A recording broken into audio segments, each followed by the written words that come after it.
Right, so welcome to another episode of Cricket Cards on YouTube. So today we're going to focus on the greatest cricket cards of the 90s. So we're going to walk through these chronologically, beginning with most recent. And the big card there is the Bradman Auto Redemption from Select. So this was actually the final year of the Select product, and this card could only be pulled from the retail. Although the hobby ones, there are said to have been 5 that were slipped into there, I think. When it comes to the other cards, there are Ashes Heroes cards from this set as well. So there are 12 of those that are autographed, all numbered to 150. And then there are Superstar signatures that are numbered to 100. This would probably be the Grail card for McGrath. So yeah, easily his best card. There are also Invincible team cards as well that were signed by an individual player. So, and I think there were 2 of these. So they were designed to commemorate the 1948 Australian team that went unbeaten during that tour in England, and that team is called the Invincibles because they didn't lose. So those cards were all numbered to 150. The final card from 1999 is a bit of an oddball one. It's from Topdraw. I don't know what happened to that brand. I think it was possibly their only set that they produced. Anyway, Nasser doesn't have any other autograph cards besides this one. This was a redemption card that was numbered to just 100. And I think not many of those were redeemed. So yeah, it's quite a rare card, and you never really see it pop up. I've actually never seen it come up for auction. So on to the 1997-98 season. So this is Select's first cricket product. They have a rich history of providing AFL cards way beyond this, and they still produce a high-quality AFL product to this day. The Shane Warne Showtime card is considered to be, well, it's either his Grail card or that it shares it. I think it probably shares it with the 1995-96 hat-trick auto. There's just 100 of these cards. They kind of appear like a refractor. And the interesting thing about these redemptions is that I'm pretty sure you can still redeem them from Select, unless they've changed their policy very recently.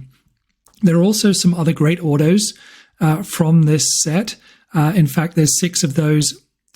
5 of them are numbered to 100, but the Jason Gillespie card, for some reason, is numbered to 200. Another set produced in 1997 was Futera Platinum's Don Bradman signature set from their Heritage Edition. This is, if you're a Futera collector, probably with soccer or football, you're going to know all about this. Their sets kind of got pretty messy. So the card came in a folder. These cards were numbered to 500, with the cards that were numbered 1 to 50 being signed. And there were 4 different variations of the cards in this set. Now, there are several variations of this set. So you could get the ones that were numbered to 500 that were part of the actual set. And then there were sample cards that were also signed. And I think there's somewhere around 50 of those, although they were unnumbered, but they do have the authentic autograph stamp on them. And then there's also the promotional cards, and they were hand numbered to 30. There are also some other variations of the sample cards with the autograph in red as well. So yeah, a little bit of a confusing set, but the main set is numbered to 500, with the first 50 being signed with the authentic autograph stamp. 1996 was a prolific year for Futera. They produced numerous products. So the first one I'm going to touch on here is the Elite set. The chase card here was the Court Marsh Bold Lilllee card. This celebrated the 95 times during test matches that the scorecard entered Court Marsh Bold Lilllee.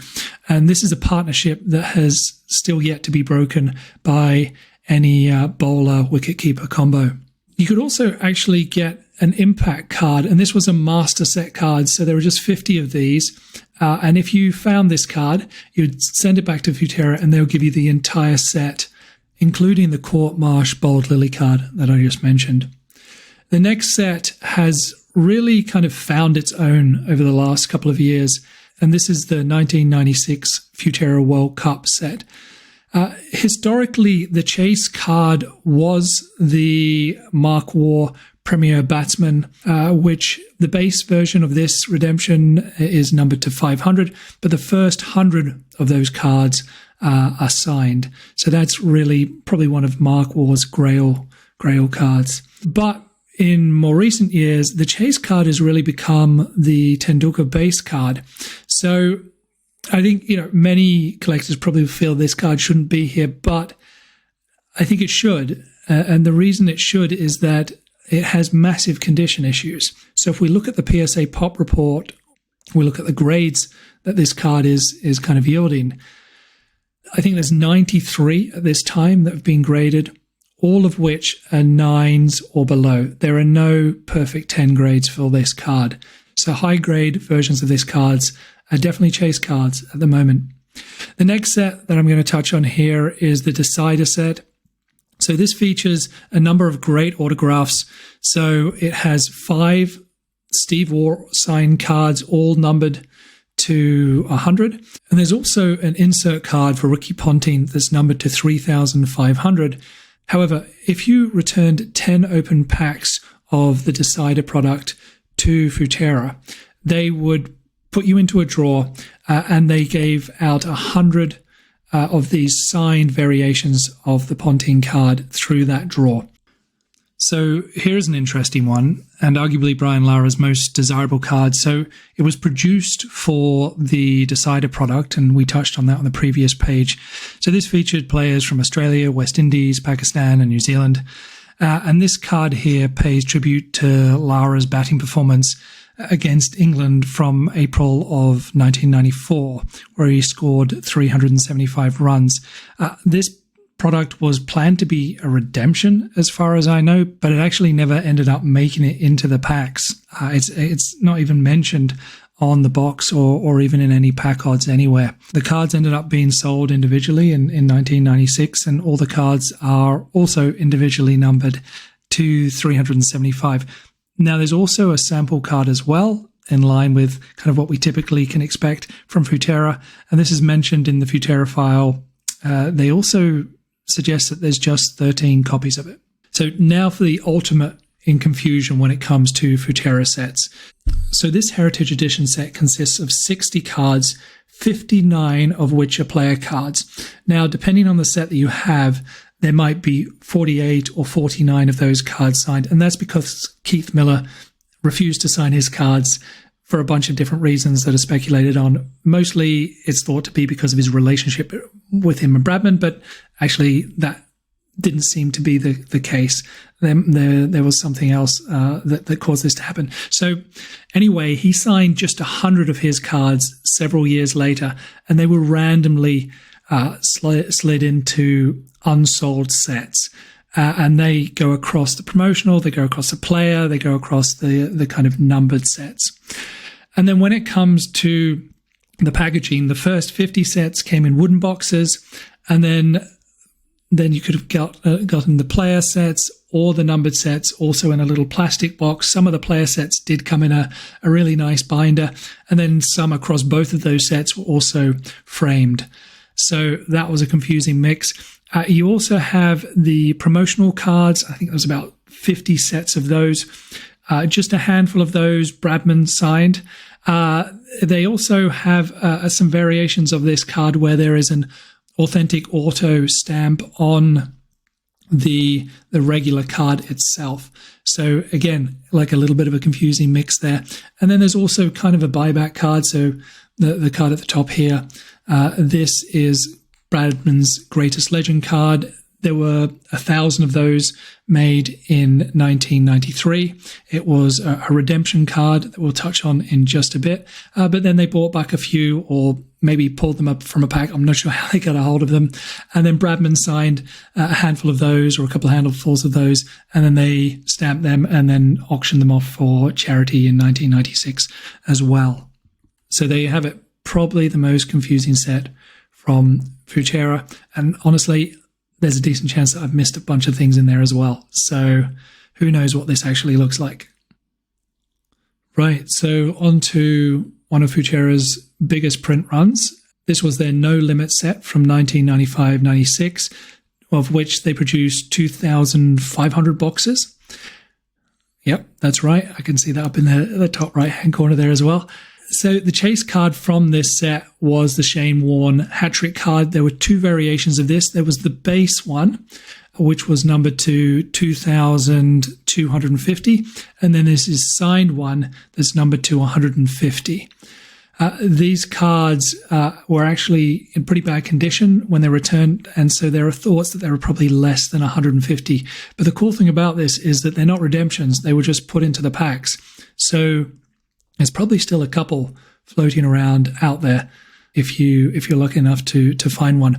There are also some other really great cards in this set, including a couple of autograph cards numbered to 450. One interesting point about the Shane Warne Auto is that it's reported that in 1996, the number one of 150 almost sold for $4,000, but the owner declined the offer from the card store. This would have been the highest amount ever paid for a cricket card at that time.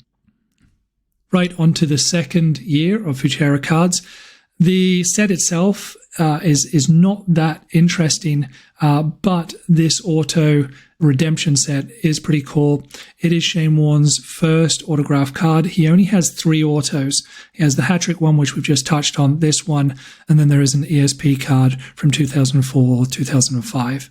That one's actually unnumbered. Now, although there's a 1,000 of them, getting the full set of this can be pretty tricky. So it's more of an interesting set than maybe an individual card for each player.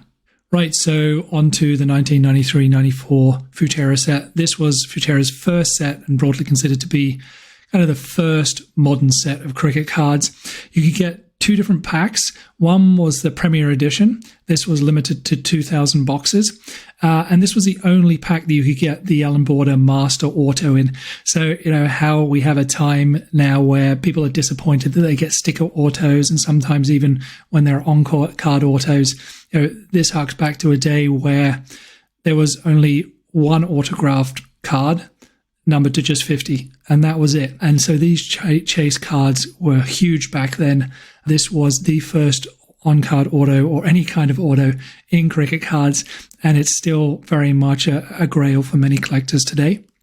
The Greatest Legend Bradman card, this was numbered to 1,000. Well, it was limited to 1,000, but it's not a numbered card. It was a redemption as well, and you could only pull it from the retail packs. And then we also have the Freshman card from Shane Warne, which is considered by many to be his rookie card in both the Premier Edition pack and the retail packs. Right, so down to the final cards of the 90s. So, although there are many great cricketers with rookie cards in the 90s, we're going to just really focus on 2, Tendulkar and Warne. So in 1992, Tendulkar had his first licensed products produced. So there were 2 sets created, one by Pro Sports, which was an Indian brand, and by Total, who were the sponsor of the series. And so that was a South African company. I think it's a petroleum company. Anyway, so the Total card is slightly undersized. The Pro Sports is actually slightly oversized, and these are very scarce. You possibly see the Total one pop up more frequently than the Pro Sports, but I can't really speak to their ultimate rarity. The interesting card for Shane Warne here, though, is the 1992 Victorian Cricket Association card. This comes in a couple of different variations, with the Eastern advertisement and one without. So maybe one way to look at Warne rookie cards, and you can see more about his cards in other videos that we have, as well as Tendulkar's, because they both get a little messy. But you could maybe draw some parallels between this card and the Star 1984 card from Michael Jordan. And then if that's the case, then we'll be looking at the Futera cards being possibly, in line with the 1986 Jordan Flair cards. We're not talking about price here. We're just talking about they're both licensed, but, one is kind of more of an obscure local set, and then the other one is kind of a mass-produced set. So I hope that's provided a little more insight into some of the key cards from the 90s. If you have any questions, please don't hesitate to reach out.